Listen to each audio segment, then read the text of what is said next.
Going in for a colonoscopy and having an autoimmune disease? Let's get into it. Hey, this is Annette of AnnetteLeonard.com, back with Chronic Wellness.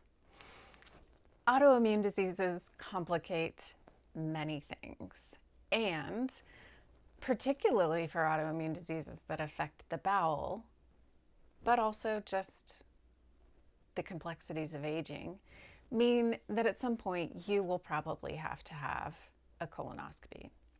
Now, what I'm about to say is not in any way meant to take place of getting your doctor's input. I am not a doctor, and you should not take medical advice from me.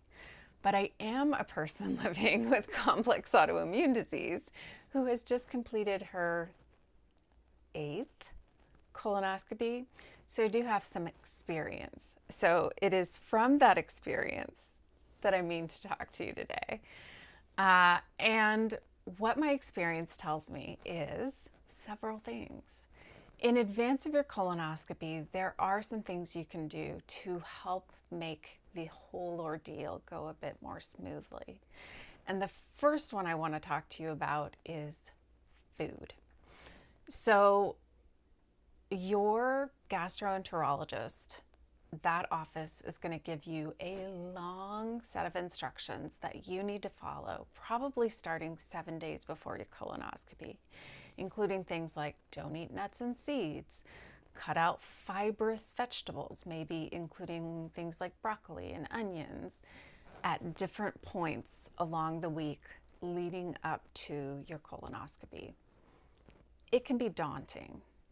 What you need to know is that at some point along that week, you're going to be really limited down to things like clear liquids, broths, jello of certain colors, and keeping enough calories and nutrients going into your body really matters. And so you shouldn't wait until the day of to be looking around the kitchen going, I don't have any of these things.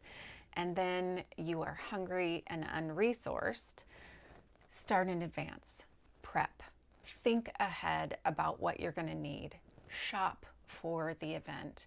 And make sure that you have on your shelves some broth, a way to get protein. And for me, that meant that even if I was just having the packet of ramen, that I was supplementing it with things like collagen powder to make sure that it was amped up with protein. And while maybe you don't enjoy jello, it does have gelatin in it, which is protein. And so thinking ahead about the quality of nutrients and the food that you're getting in the days leading up to your colonoscopy is going to keep you from being unresourced at the time of the colonoscopy. Pretty important. Additionally, making sure that at the time you're going through the process with your doctors, you are disclosing all of your conditions and all of your medications.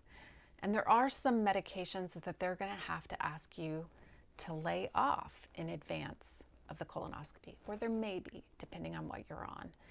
And sometimes those medications, like blood thinners or statins, you may have to talk to other specialists to see if you can stop them. And so it is a multi-layered process in order to get it right. So be very thoughtful and check in with all the right docs to make sure that you've got the right information. Now, for many of us who have autoimmune disease, those diseases impact our connective tissue and impact our circulation. So I don't know about you, but I am cold almost all the time, all except for the hottest of summer days. And so I call ahead to my surgical center and let them know that, because anytime I am in any kind of OR or any kind of medical setting, I'm typically freezing. Now add to that I'm going to be disrobed, they're going to have fluids going through me, I'm going to have fluids moving up inside my bowel. I'm going to be cold. And so, of course, there are going to be the options of warm blankets, but I ask them if they have the bear hug suit. Now that's the suit where a tube plugs into what the paper gown you're wearing, and you get warm air circulating on you at all times. So call ahead and say, look, I have a circulatory issue. I'm going to be cold. How can you keep me warm from the moment I get there? Additionally, I take with me those little electric hand warmers that I've shown here before, and just hold those. Perhaps you have poor veins from all that's been done to us, or high-dose prednisone for a long time.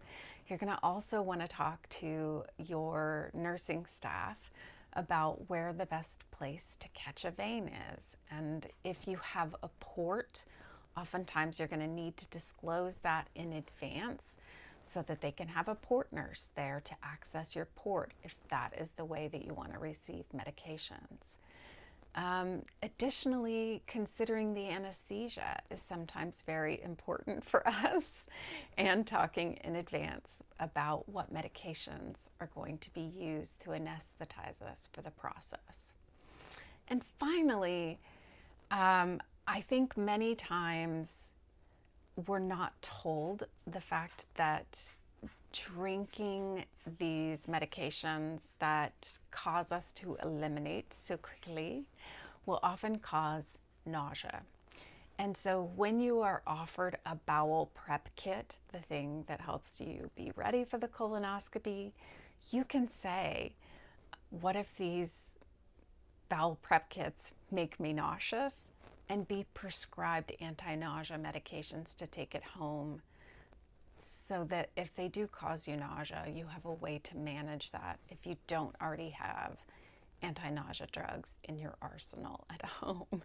And I highly recommend it, because there's nothing worse than prepping yourself for a colonoscopy and then also being nauseous on top of that. So managing our pre-existing multi-layered conditions is tricky when getting a colonoscopy, but it's not impossible.